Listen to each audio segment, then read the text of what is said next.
салом бинандагони азиз, ба барномаи ахбори озодӣ хуш омадед. имрӯз 11 декабр аст ва ман шалои гулхоҷат дар 15 дақиқаи баъди хабарҳои охирини Тоҷикистону ҷаҳонро манзуратон мекунам, аммо нахуст сархати мавзӯъҳо. дар талоши аз байн бурдани танбашавӣ дар роҳҳои душанбе, троллейбусҳои беноқил ва автобусҳои муосир ба истифода дода мешаванд. дар шаҳри Вада домлое дастгир шуд, ки ба таълими ғайриқонунии шариати динӣ машғул будааст. сокинони Тоҷикистон мегӯянд бигзор мадрасаҳои расмии динӣ ташкил шавад. мадраса агар исломӣ бошад, агар тарбияи навраса, агар фақат дини ислом қатъивай кунад, дар надорад аз тиреза медароянд ва ё зиндагии сахти як модари танҳо бо фарзандаш дар кулбаи дарёҳо. امسال امخواهد تمام شد. امسال خانه خوش شد. ببینیم خیلیت باشه امیل سوزگرده ها داشتیم. дар шаҳри душанбе, ки бо танбашавии зиёди мошинҳо рӯбарӯ аст, танзими соҳаи нақлиёти мусофирбари идома дорад. бо ин ҳадаф имрӯз бо ширкати раҳбарони давлат дар пойтахт маросими супоридани даҳо троллейбусҳои муосири беноқил ва автобусҳои акия орёно баргузор гардид. троллейбусҳо дар Беларус ва автобусҳо дар Тоҷикистон тавлид шуданд. зимни маросими бартариҳои нақлиёти нав ситоиш карданд. барои Юсуфӣ ва Искандари Фирӯз гузориш медиҳанд. шаҳри душанбе соҳиби наздик ба 70 троллейбуси беноқил ва 36 автобуси навъи акия гардид. дар маросими тақдими онҳо раиси ҷумҳурии Тоҷикистон ширкат дошт ва мақомоти шаҳр бартариҳои нақлиёти навро ситоиш карданд. аз ин миқдор 16 адад ба корхонаи коммуналӣ воҳиди давлатии автобус 2 тааллуқ доранд, ки аз ҷиҳати ғунҷоиш, аз ҷиҳати андоза ҳам нисбат ба автобусҳои пешин хурдтар буда, барои истифодаи мусофирон ва тезҳаракатиёшон бисёр қулай мебошанд. троллейбусҳои беноқили муосир аз Беларус харида шуда автобусҳоро ширкати муштараки Тоҷикистону Туркия Акия Авесто Автомотив Индастри дар Душанбе тавлид кардааст. ҳадафи ворид кардани троллейбусҳои беноқил ва автобусҳои хурдҳаҷми навро масъулон ҷилавгирӣ аз танбашавӣ дар хиёбонҳои Душанбе хидматрасониҳои босифат ба мусофирон шарҳ доданд.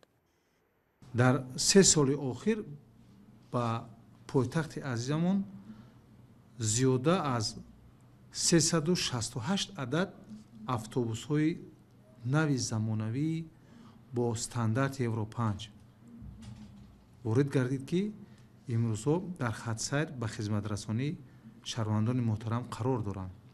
автобусу троллейбусҳои нав мисли дигар нақлиёти ҷамъиятии калонҳаҷм дар пойтахт аз тариқи низоми пардохти электронии сити карт хидмат мерасонад. ин низомро дар хадамоти мусофиркашонии пойтахт ширкати Авеста Груп, ки гуфта мешавад ба дӯстони раиси шаҳр тааллуқ дорад, роҳандозӣ кардааст, аммо даромади асосӣ ба буҷаи шаҳр ворид мегардад. 25% он ситикар барои корҳои хизматрасонӣ, ки айни ҳол рафта истодад, ба он 25%аш ба хади ҳамун ҷамъияти дорои маслиҳатш маҳдуди ҷемди Авеста Груп ва 75% ба хади ҳамун ҷамъиятҳо корхонаҳои коммуналӣ ворид карда мешавад.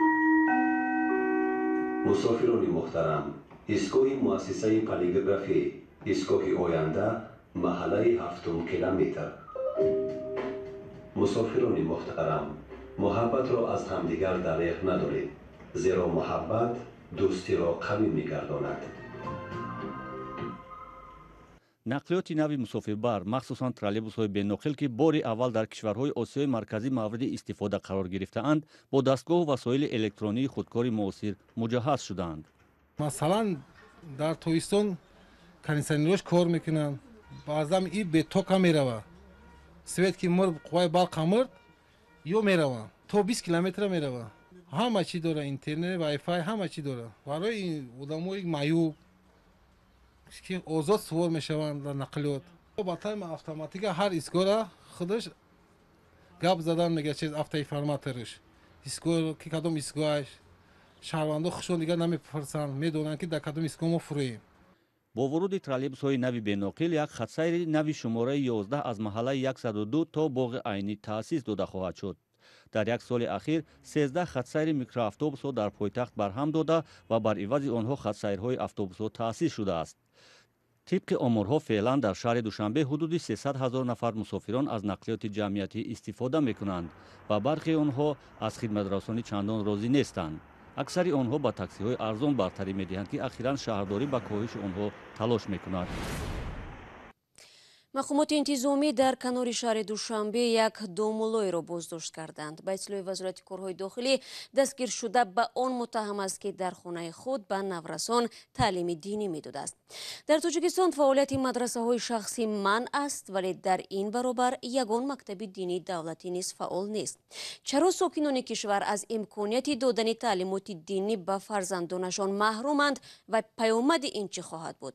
дар гузориши ҳамкорони мо нақл мешавад. در گزارش وزارت امور داخلی تاجیکستان از بازداشت عبدالحلیم اشرف ساکن شهر وحدت خبر داده می شود و گویا در منزل زیستش مدرسه غیرقانونی تشکیل کرده به نورسان درس دینی می داده است. اشرف را در حال بازداشت نمودند که به کودکان درس دینی می داد. به گفته پلیس اشرف به کودکان قانونهای شریعت را می آموزاند. خود مرد در گزارش وزارت می گوید که در نزد ملای محلی درس خوانده است. برخی به این گزارش با شبهه می نگرند. نه همه در پیش مقصد همه دانلای خما خوندگی. در گزارش وزارت همچنین گفته می شود که اشرف با هدف دریافت مبلغ یا پول کارکنی به کودکان درس می گفت. در همین حال به اطلاع مقامات او برای خوانندگان شرایط موافق به مکتب را فراهم نکرده است. در تاجیکستان فعالیت مدرسه های شخصی منع است، ولی برخی از روحانیان با خواهش پدر و مادران به کودکان قانون های اسلام را می آموزانند. در کشور مکتب یا مدرسه دینی دولتی فعال نیست. آخرین مکتب دینی سال 2016 بسته شد. مقامات آن زمان گفتند که به خاطر پیشگیری از گراییدن جوانان به صف گروه های اکستریمیستی و تروریستی آن را بستند. این هم در حالی است که بیش از 90% ساکنان تاجیکستان مسلمان هستند و طبیعی است که برخی میخوان به کودکانشون در برابر دانش دنیوی دانش دینی هم بدهند. لازم است مدرسه اگر اسلامی باشد یا تربیه نورس اگر فقط دینی اسلام خطیبه کنند البته بکشون بهتر میشه بفهمانم مذهب بفهمم میخواستم فرزند ما را اونجا خانه خودمون در خانه. عبدالملک قادروف تحلیلگر تاجیک فعال شدن مدرسه های غیرقانونی را نتیجه بستن مدرسه های رسمی و سیاست دولت در مقابل تعلیم دینی می داند. به گفته او در کشور طلبات به آموزش اسلام زیاد است و مکتب های مثل مدرسه اخیراً آشکار کرده مقامات در واقع خیلی زیادند. یکی از پیامدها هم به اندیشه او این است که برخی حالا برای تحصیل به مکتب های دینی خارج کشور می روند. به مدرسه هایی که فعالیت آنها از نظارت دور است. اگر سالهای 2014-2015 را به یاد آوریم، جوانان زیاد برای جنگ در مقابل خلافت به سوریه و عراق می رفتند. چرا چنین شد؟ زیرا آنها نمیدانستند که از نگاه اسلام چی خوب است و چی بد و زیر تاثیر مبلغان خلافت قرار گرفتند. در کمیته کار با جوانان فعالیت مدرسه را ضرور نمی‌دانند. در کشور یک دانشکده اسلامی است و به تاکید مسئولین خواهشمندان می توانند در این مؤسسه دانش کافی دینی بگیرند. عین حال همون نیازمندی و احتیاجاتی که نسبت به کادرهای ساحه دین و شریعت در جامعه تاجیکستان احساس می شود، همین دانشکده برآورده می سازد. ایالات متحده آمریکا تاجیکستان را در روی خط کشورهای پایمال کننده آزادی‌های دینی شامل کرده است. در گزارش دپارتمنت دولتی آمریکا گفته می شود که در تاجیکستان آدمان ریشدار و زنان حجاب پوش تعقیب می شوند. مقامات شرکت زنان و نورسان را در چاره‌بینی‌های دینی محدود کردند. رومیران با موضوعهای دیگر. زندگی در پیشروی سردی‌های زمستان در کلبه بедару بشیشه. تصورش البته مشکل است، اما در عین چنین شرایط مادر تنها با فرزند نابالغش در نویه یاون زندگی میکند. این زن میگوید نمیداند از کی امداد بخواهد، زیرا حواله تقدیر شده است و کمک خواهیش به گوش مقامات نمیرسد. طاهر سفر گزارش میدهد.